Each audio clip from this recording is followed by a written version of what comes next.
Boa noite a todos. Eu gostaria primeiramente de agradecer mais uma vez o convite da casa para poder estar aqui nesta noite. Fazer o convite, se alguém por um acaso estiver passando ali por Aparecida do Taboado, faço parte do Centro Espírita Joana d'Arc. Nossas reuniões públicas são às quartas-feiras. Sintam-se convidados e fiquem à vontade, se um dia estiverem passando por lá, estar conosco lá para que possamos passar alguns momentos juntos. No capítulo 2 do livro A Gênese, Allan Kardec vai nos tratar, dentro das nossas limitações, dentro daquilo que nos é possível conhecer, sobre Deus.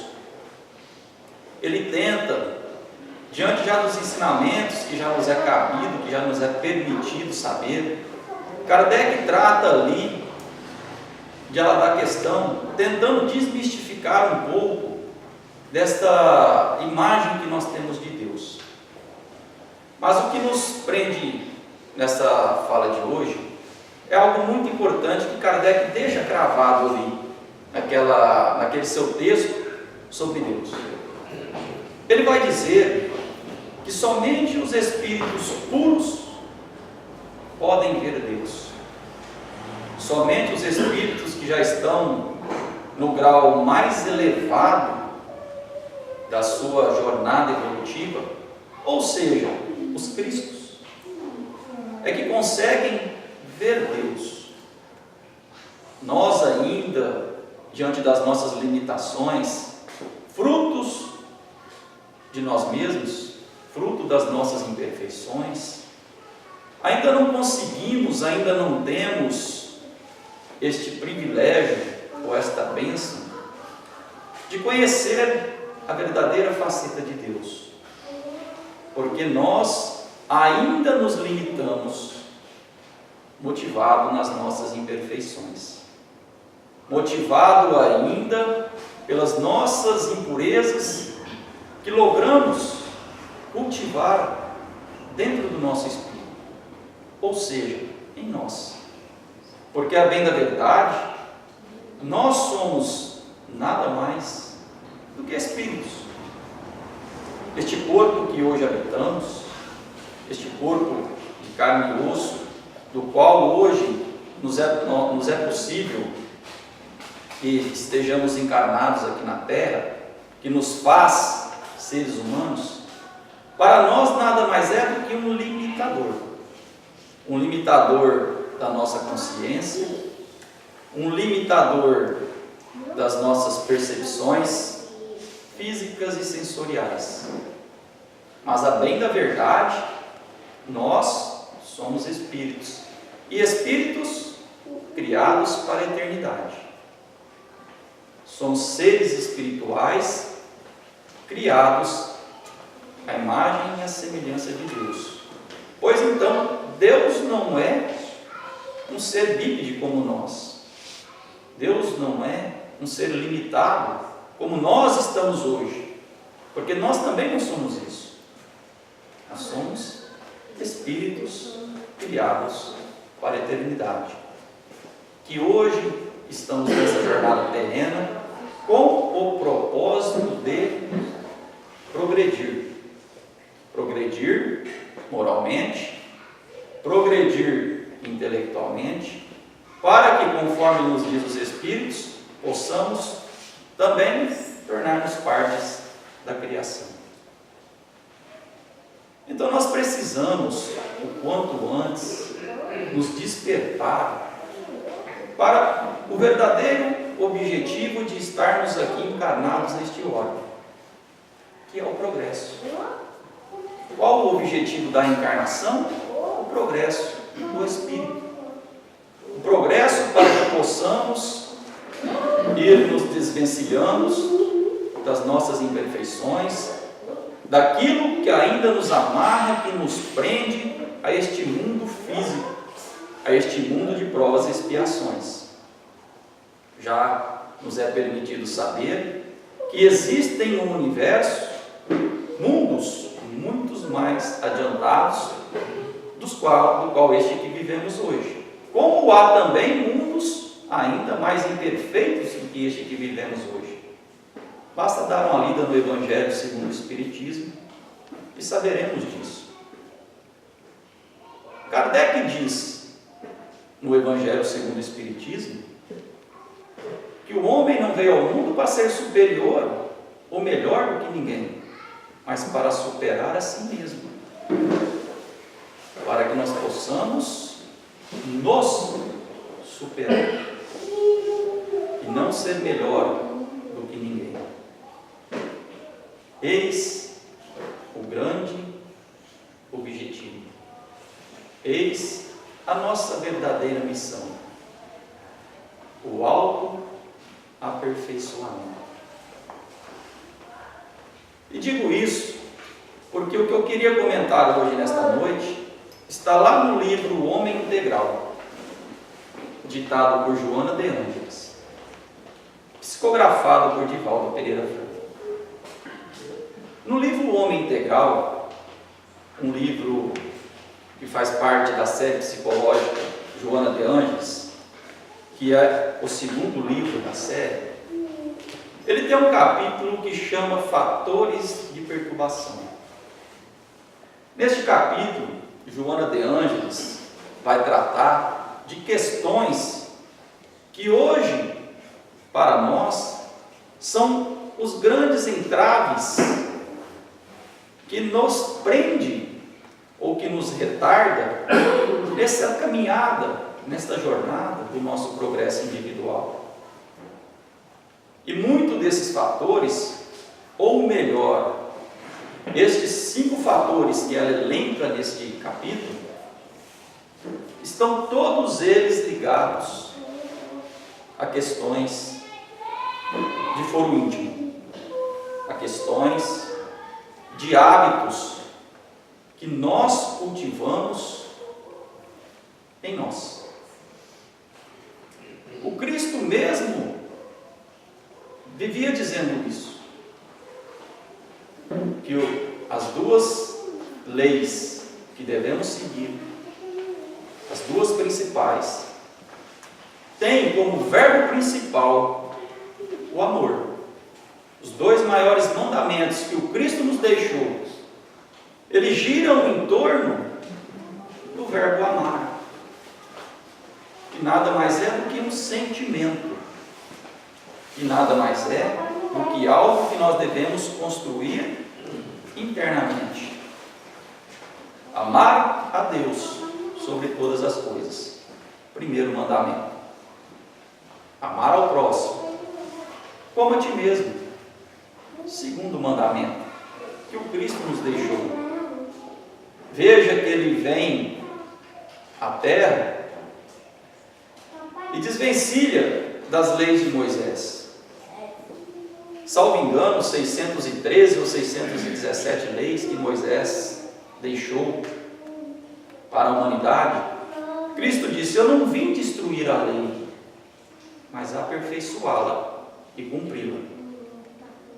E falou que os 2 mandamentos que deveríamos seguir seria amar a Deus sobre todas as coisas e ao próximo como a si mesmo. Portanto, se trata de 2 fatores que nós precisamos desenvolver em nós, que nada mais é do que o sentimento da fraternidade, do amor, da caridade. E Joana de Ângeles, tratando dos fatores de perturbação, ela vem dizer que os 5 itens que ela coloca lá, que perturbam o homem nessa caminhada progressiva, e isso a gente vê muito hoje, nos dias atuais, são a rotina, a ansiedade, o medo, a solidão, e o 5º, que até às vezes parece um contrassenso, às vezes parece que foge de todos esses, mas não. Ela vai dizer que é a liberdade. A liberdade também pode se tornar um fator de perturbação para nós.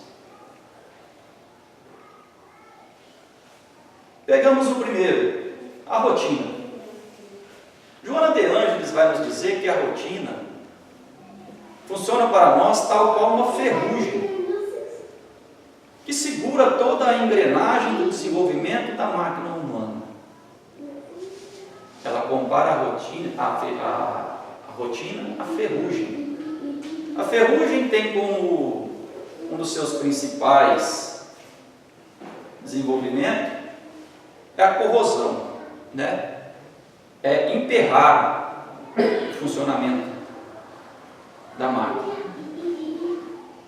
Porque a rotina faz com que nós vivamos um ciclo vicioso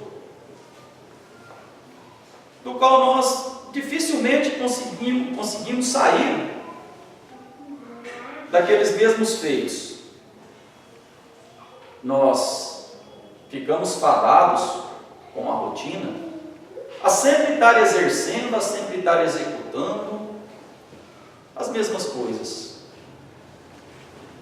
E aqui cabe-nos uma reflexão de uma frase, de um provérbio antigo que diz que nós não devemos almejar coisas diferentes se sempre fazemos as mesmas coisas.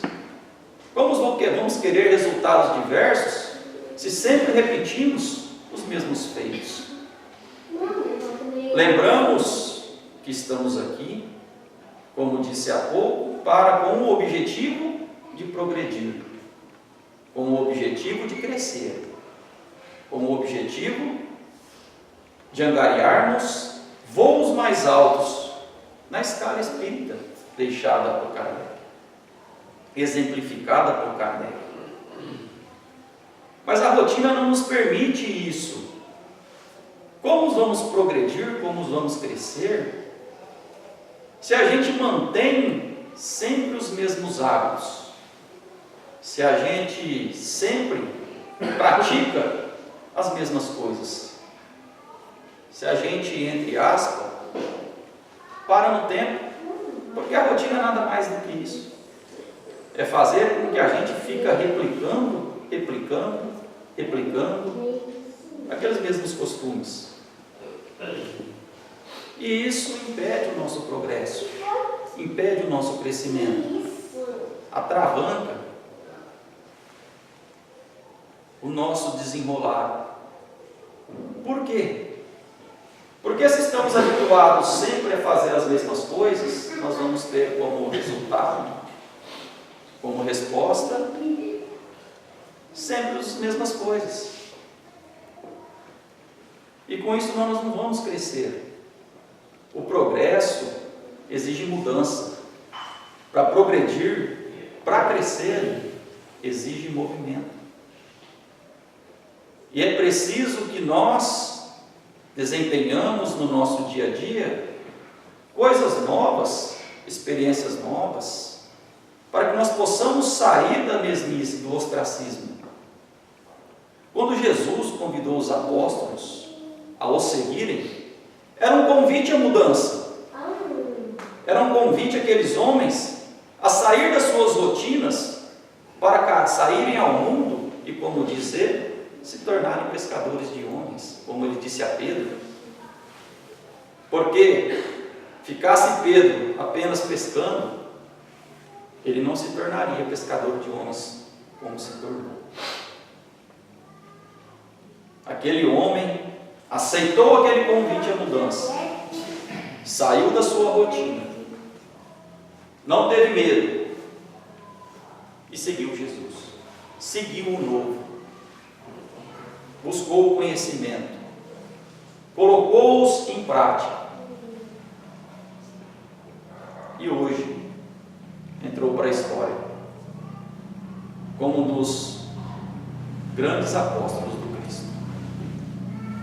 Portanto, Joana de Ângeles nos alerta sobre os perigos da rotina, sobre os perigos de ficarmos na mesmice, sobre os perigos de não mudarmos, sobre os perigos de não enfrentarmos coisas novas. O segundo item que trata Joana de Ângeles, tem muito a ver com o que nós estamos vivendo hoje em dia, com o que tem atingido a sociedade, atingido-nos de modo geral, a ansiedade. O quão ansiosos vivemos hoje, o quão desesperados vivemos hoje, querendo tudo para ontem, querendo que tudo aconteça na nossa vida de forma instantânea, no estalar de dedos, e esquecemos de cultivar em nós a paciência, a calma, que são benefícios sentimentais do Espírito. Hoje vivemos num mundo agitado, num mundo de alta tecnologia, num mundo de competições, num mundo onde as coisas acontecem de forma relâmpago. E isso tem trazido a nós a ansiedade, o receio. E a ansiedade nos traz malefícios não só para a alma, mas também para o corpo físico. Pois uma pessoa ansiosa sofre de palpitações, uma pessoa ansiosa tem em seu organismo uma produção maior de noradrenalina, que em excesso traz doenças ao nosso sistema digestivo, ao nosso sistema renal e a diversos outros, pois não cultivamos hoje a paciência, não cultivamos hoje em nosso espírito a calma, a tranquilidade. Kardec diz no livro Céu e Inferno, falando dos vícios de um modo geral, que a grande parcela dos vícios que temos hoje provém do espírito e não do corpo. Hoje costumamos olhar de uma forma inversa. Estou com o corpo doente, mas esquecemos de dizer, oriundo da minha alma.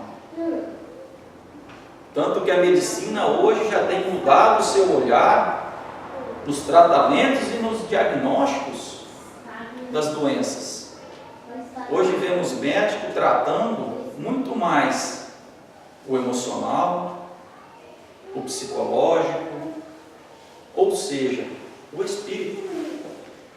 Porque hoje já nos é permitido saber que há doenças que são transmitidas do espírito para o corpo.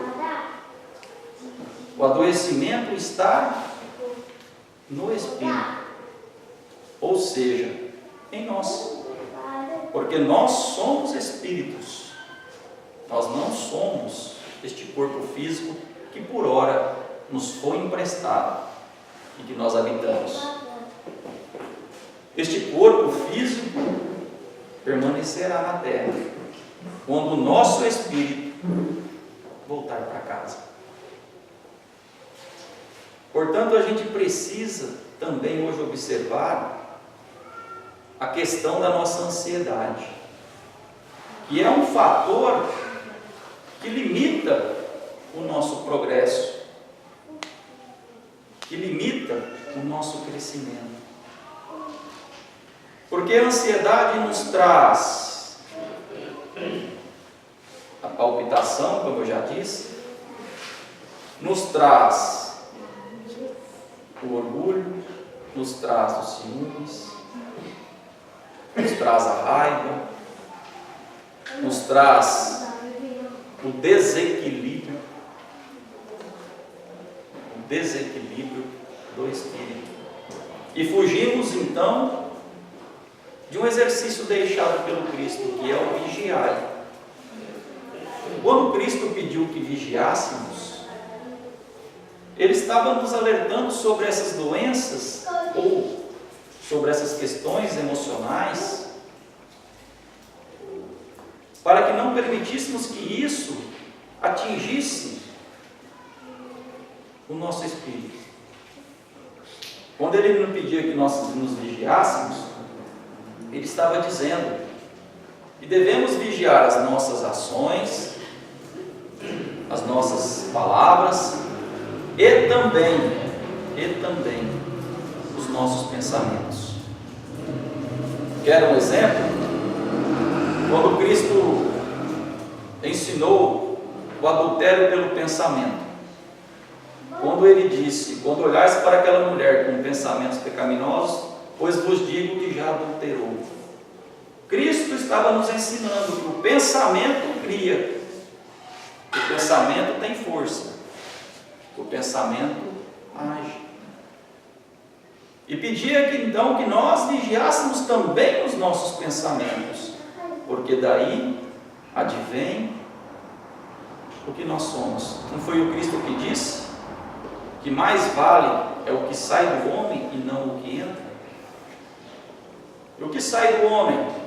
A palavra, os gestos e o pensamento, um conjunto de objetos que, como diz o livro que ora examinamos, nos torna em homens integrais. Portanto, a ansiedade, que hoje tem causado tantos males aos nossos dias atuais, à nossa sociedade, ou a nós, a ansiedade pode nos levar à depressão, a depressão pode nos acarretar ao suicídio, nos levar ao suicídio. A ansiedade pode nos levar a termos constantemente brigas interpessoais e, com isso, ao invés de amar ao próximo como a si mesmo, estamos caminhando de forma contrária ao que o Cristo pregou, ao Evangelho. Porque a ansiedade causa irritação. A irritação pode fazer com que nós demos ao próximo respostas ríspidas. Por isso estaremos causando intrigas, brigas, e daí desencadear uma série de problemas para nós. Pois, conforme nos disse o Cristo, daí não sairás enquanto não pagar o último centil. Dizia ele: enquanto você não quitar todo o seu débito, toda a sua dívida para com o próximo, para com as leis que regem o universo, nós ainda estaremos aqui patinando nesta caminhada progressiva e estaremos nos distanciando do nosso objetivo, que é o progresso espiritual. Falei da rotina, falei da ansiedade. Agora falemos do medo. O medo é algo muito pessoal. Joana de Ângeles vai nos dizer que o medo nada mais é do que a somatória das vivências que nós tivemos. Por quê? Porque essas vivências que nós tivemos ao longo da nossa trajetória, desde a nossa criação, está toda gravada, toda arquivada no nosso inconsciente, no nosso espírito, que por uma bondade divina, pela bondade do Criador, ao regressarmos ao corpo físico, ao regressarmos à Terra, Ele nos permite esquecer toda a nossa jornada pregressa. Isso para nós é um benefício. Apesar de que eu também já tive isso, hoje não tenho mais, né? A curiosidade de burlar esta lei, de querer saber quem eu fui, o que eu fiz em encarnações passadas, o que eu já vivi. A gente às vezes tem essa vontade. E Bezerra de Menezes nos diz: quer saber quem você foi? Quer saber o que você fazia em encarnações passadas? Quer saber quem você era? Basta olhar quem você é hoje. Olha as suas tendências, os seus gostos. Olha o que você faz, como você age, como você reage. E isso lhe dará uma ideia de quem você era até pouco tempo atrás. Por quê? Porque o Espírito ele é único. O Espírito ele não tem ponto final. Ele não tem vírgula. Nós fomos criados por Deus e estamos caminhando no sentido da angelitude, no sentido da perfeição. Já tivemos vários corpos, já falamos uma imensidão de idiomas diferentes, já tivemos, entre aspas, não sei quantos CPFs, mas o Espírito é o mesmo. Mudamos de corpo, mas não de espírito. E Joana de Ângeles vai dizer isso, que os medos nada mais são do que aquilo que a gente vem construindo nessas nossas vidas pregressas, nessas nossas jornadas anteriores. E às vezes, por recordarmos, talvez não conscientemente, mas inconscientemente, de frustrações do passado, isso nos faz com que nós cultivemos o medo em nós, e isso não nos permite avançar. E isso não nos permite que nós encaremos situações que talvez devemos passar neste momento para o nosso crescimento. Cristo nos disse que nós teríamos tribulações aqui na vida, aqui na terra. Está lá no Evangelho de São João: no mundo tereis aflições. É o Cristo nos alertando que aqui nós vamos ter que encarar, dar de frente com os nossos medos, que nós estamos aqui para encarar e vencermos, como diz Allan Kardec, vencermos a nós mesmos, superarmos, para que nós possamos nos movimentar nessa jornada progressiva. Portanto, o medo nada mais é do que frustrações, talvez questões mal resolvidas que nós deixamos lá atrás. E é importante que nós tenhamos essa consciência, porque quando nos vier o sobressalto, esse sentimento, esta emoção, quando sentirmos este medo, nós temos que nos lembrar do Cristo. Porque quando ele convidou Pedro a andar sobre as águas, Pedro teve medo, Pedro teve receio. Mesmo assim, ele encarou o seu medo e pulou do barco e começou a caminhar em direção ao Cristo. Mas aí, quando ele deixava que o medo tomasse conta de sua alma, de seu espírito, Pedro afundava. Pedro submergido. E então Cristo, à sua frente, o convidava a restabelecer a sua coragem, a restabelecer a sua fé, e ele se enchia então de coragem e retornava à crista d'água. Quando ele deixava que a fé, a confiança no seu Senhor falasse mais alto que o seu medo, ele então era capaz de andar sobre as águas. E Joana de Ângeles nos convida a isso. a nós confiarmos em Deus, a nós confiarmos no Criador, porque hoje sabemos que Deus habita em cada um de nós, Deus está em nós. Aliás, Deus, como diz Kardec no capítulo 2 do livro A Gênesis, habita o universo, está em todo lugar. E se hoje nós já nos dissemos cristãos, se hoje já dissemos que acreditamos em Deus, e se sabemos que Ele está em todo lugar, por que ter medo?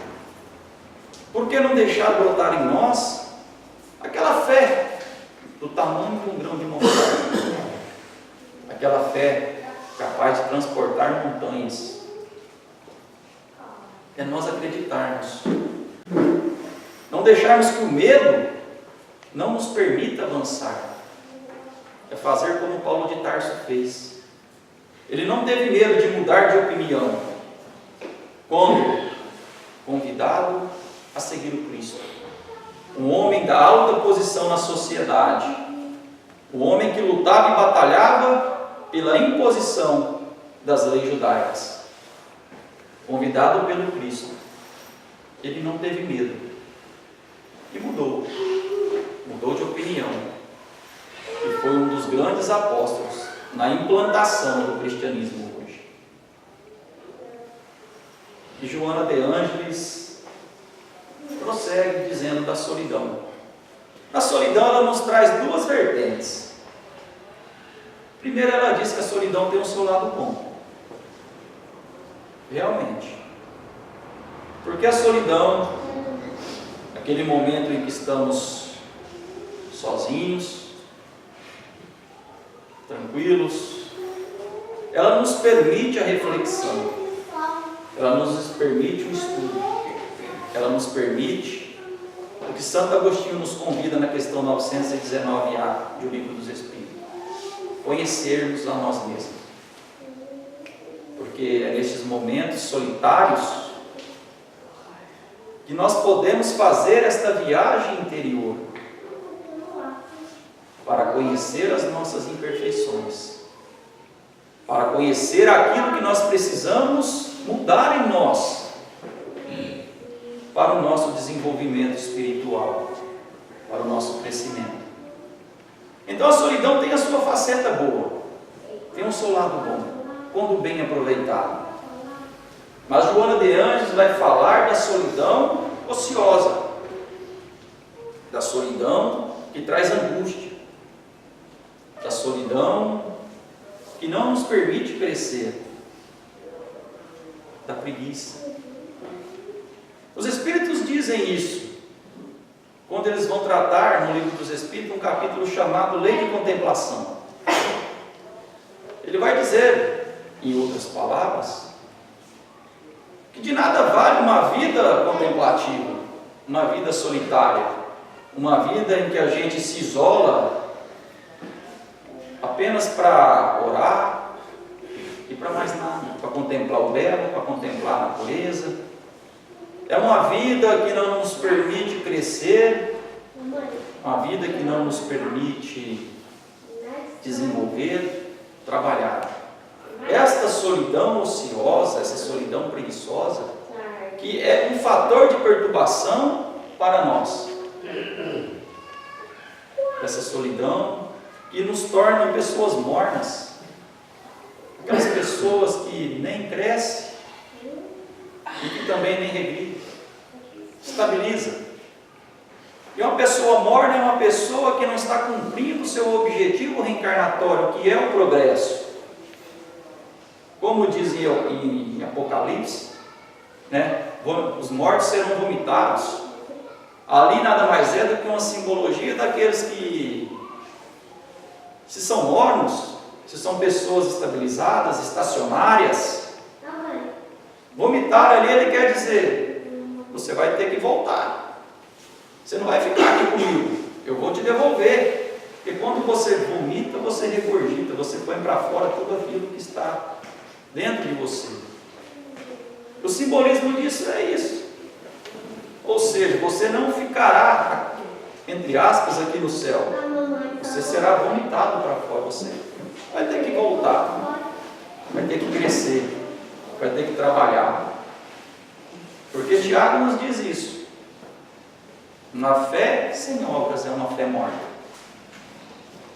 De que vale a fé se não tem as obras?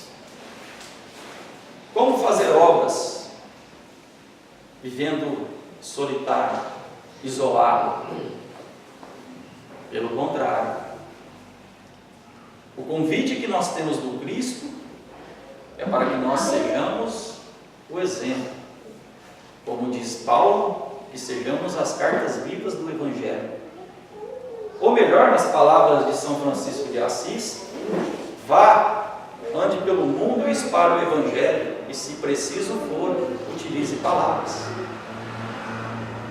Portanto, uma vida solitária, ociosa, segundo os conceitos de Joana de Ângeles, é para nós um fator de perturbação. E por fim, ela vai falar da liberdade. Ah, tão sonhada liberdade. Como é bom ter liberdade. Coisa que os nossos ancestrais, coisas que o Cristo não teve, aparentemente, a liberdade entre os homens. Porque naquela época, talvez o que você falava, o que você agia, o que você professava, levava a forca, a fogueira, a crucificação. Hoje nós temos liberdade. Só que a Joana de Ângeles vai nos alertar dos perigos da liberdade. Ou seja, aquilo que Paulo de Tarso nos fala, todo o excesso é prejudicial. Temos que ter o cuidado com essa liberdade, não confundir essa liberdade com libertinagem. Hoje temos a liberdade de nos comunicarmos, mas a gente o que mais vê hoje, principalmente nessa época, que se aproximam as eleições presidenciais, conflitos, pessoas se digladiando nas redes sociais, porque um pensa diferente do outro, um não tem direito de pensar de uma forma diferente do outro. E veja que isso é um fator de perturbação para o nosso crescimento. Sabe por quê? Porque a gente, quando se coloca num embate com o outro, seja por que campo for, seja político, seja o esportivo, o futebol, seja o religioso, por questões de um professar uma religião, outro, isso nos traz o desequilíbrio. Isso nos traz o nervosismo, nos traz a raiva, e a gente se desequilibra. E a gente cai na armadilha. E isso não nos permite a paz de espírito.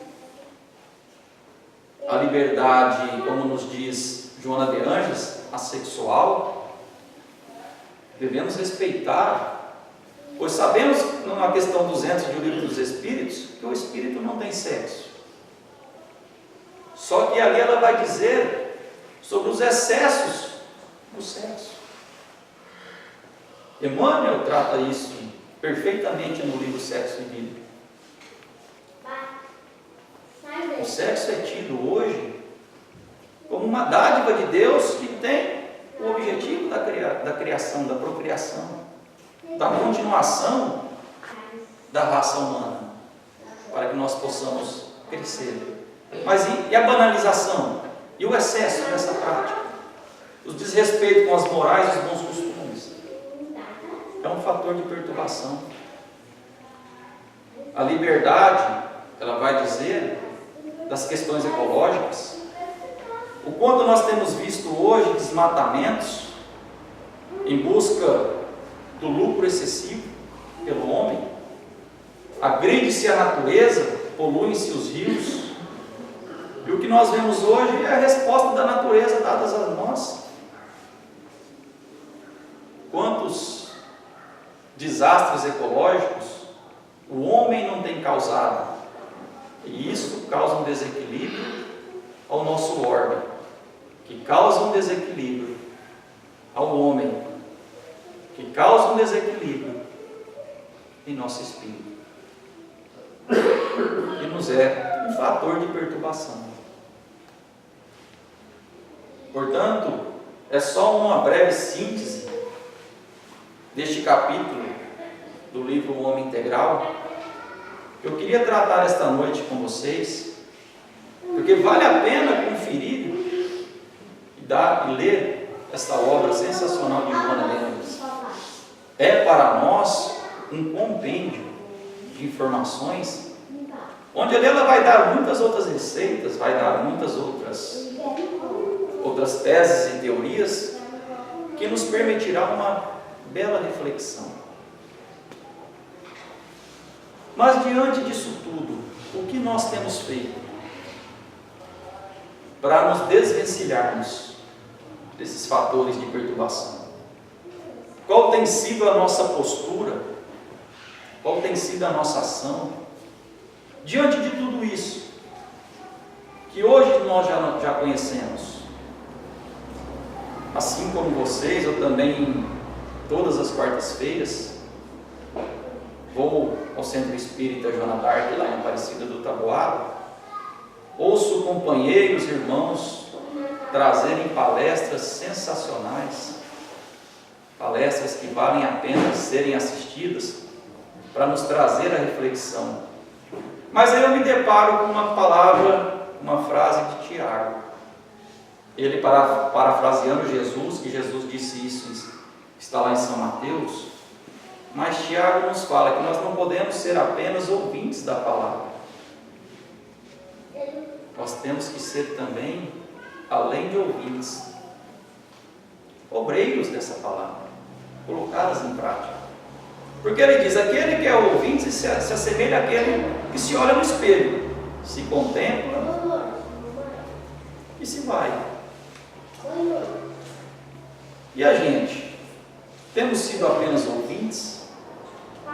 Ou temos colocado em prática um pouco daquilo que temos aprendido, nos desvencilhando desses fatores que nos prendem à imperfeição?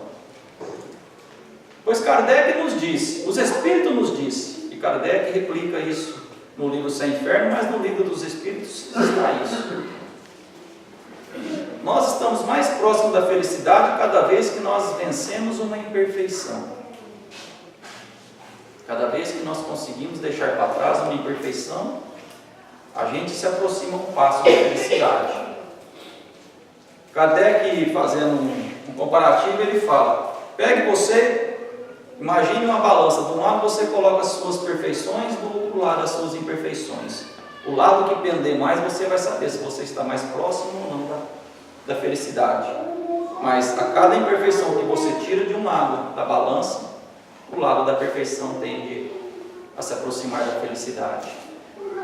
Então, lutar contra nós mesmos, lutar contra os nossos vícios, lutar contra as nossas tendências, é um benefício não para o próximo, não para aquele que convive com nós, mas um benefício a nós mesmos.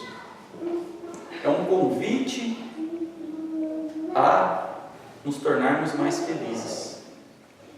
Vale a pena a gente começar essa jornada em busca dessa felicidade, dessa perfeição, deste progresso espiritual, pois assim nós estaremos deixando de no futuro passarmos por aflições construídas por nós mesmos.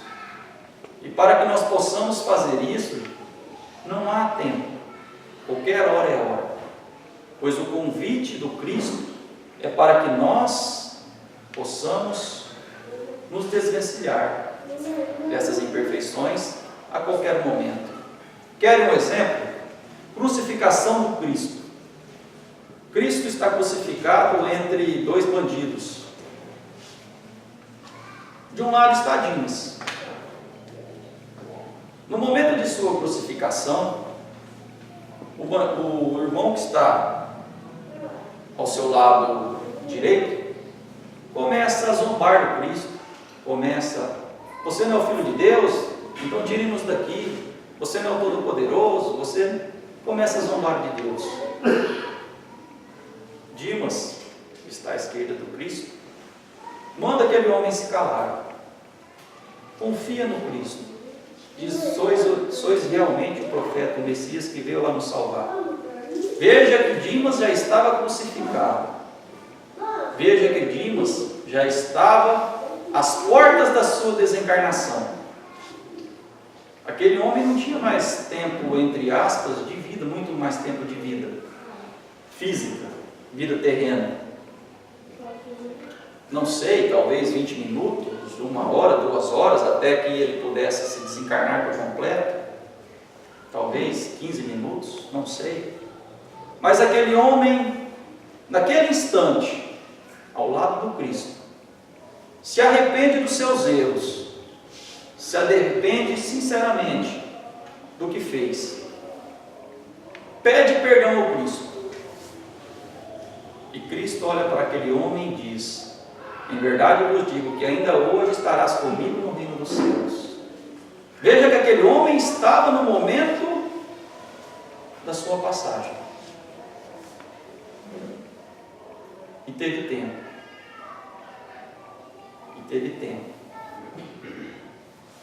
de retomar o seu crescimento espiritual, o seu progresso. E nós? Que desculpa nós estamos utilizando? Já estou com idade avançada, já não tenho mais tempo. Veja Dimas. Estou com preguiça, estou ansioso. Veja o convite de Joana de Ângeles a sairmos do ostracismo. É um convite que ela nos faz ao crescimento. Portanto, nós devemos nos preocupar com daqui para frente, porque o que está gravado no nosso passado, não temos como voltar e remediar, mas nós podemos começar a partir de agora, construir um novo futuro, construir uma nova vida, uma nova jornada, retomando a nossa caminhada, para vencermos as nossas imperfeições e tirarmos ali, daquele lado da balança, aquele peso que nos segura próximo à infelicidade. E qualquer tempo é tempo. Vamos pegar o que nos resta de vida, o tempo que nos resta de vida, e melhor aproveitá-lo. E fazendo uma reflexão sobre isso, eu peço licença para ler um trecho que eu escrevi sobre tempo de vida. Um textinho curto, que faz um pouco dessa comparação, é tipo como se fosse uma parábola sobre isso. Tempo de vida. Premido pela curiosidade, dirigi-me ao banco da vida, buscando saber o saldo de tempo que ainda me resta. Lá chegando, fui bem atendido por um senhor atencioso, que ao ouvir a minha indagação, respondeu-me com muita educação: meu caro, essa informação contigo eu não posso partilhar, pois não possuo meios para saber o tempo que lhe resta de vida para informá-lo. Ao nascermos, recebemos como presente daquele que jamais se fez ausente uma grande conta corrente. Nela foi depositado o bem mais precioso que alguém jamais poderá nos oferecer, cabendo a cada um desse depósito utilizar como bem querer. Saiba, porém, que a cada saque de tempo que fazemos, à medida que vamos vivendo, os juros que vão rendendo são computados de forma distinta para os diversos correntistas. Então, o bondoso Senhor, fazendo uma breve pausa, continuou a esclarecer: pelo tempo que aqui estou, posso dizer-lhe que já vi de tudo, por isso não me iludo com as aplicações que cada um faz do seu tesouro.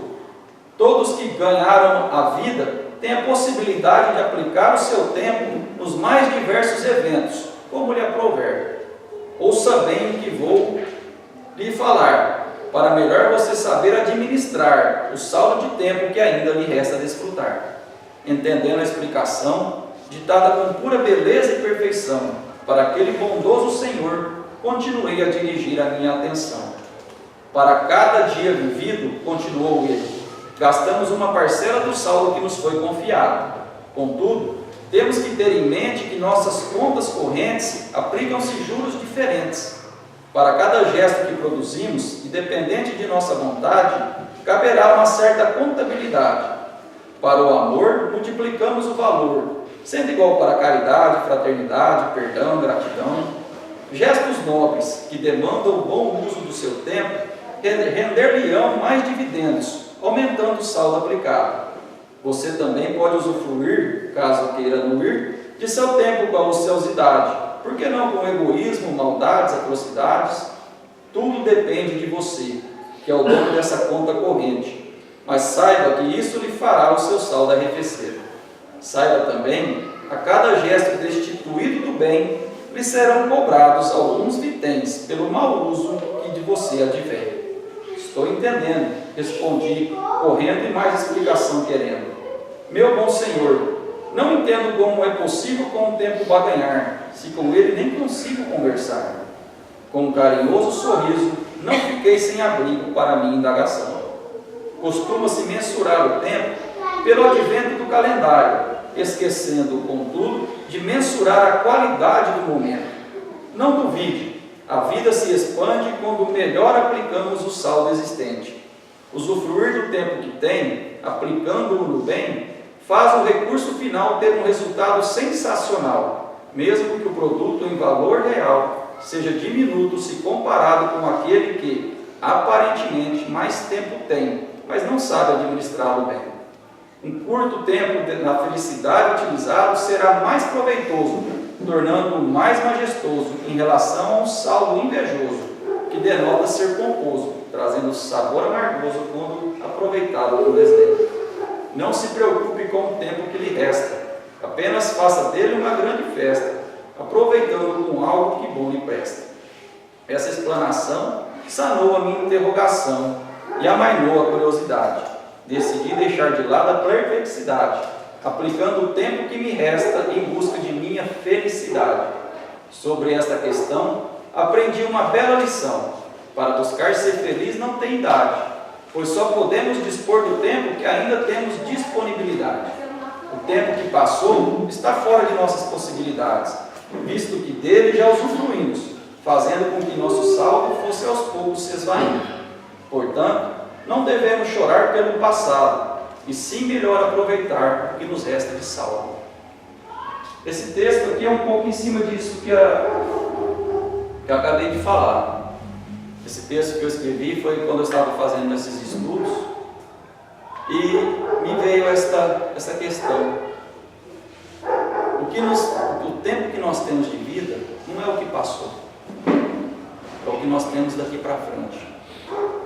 O tempo que nós já usufruímos já está lá, gravado na nossa história.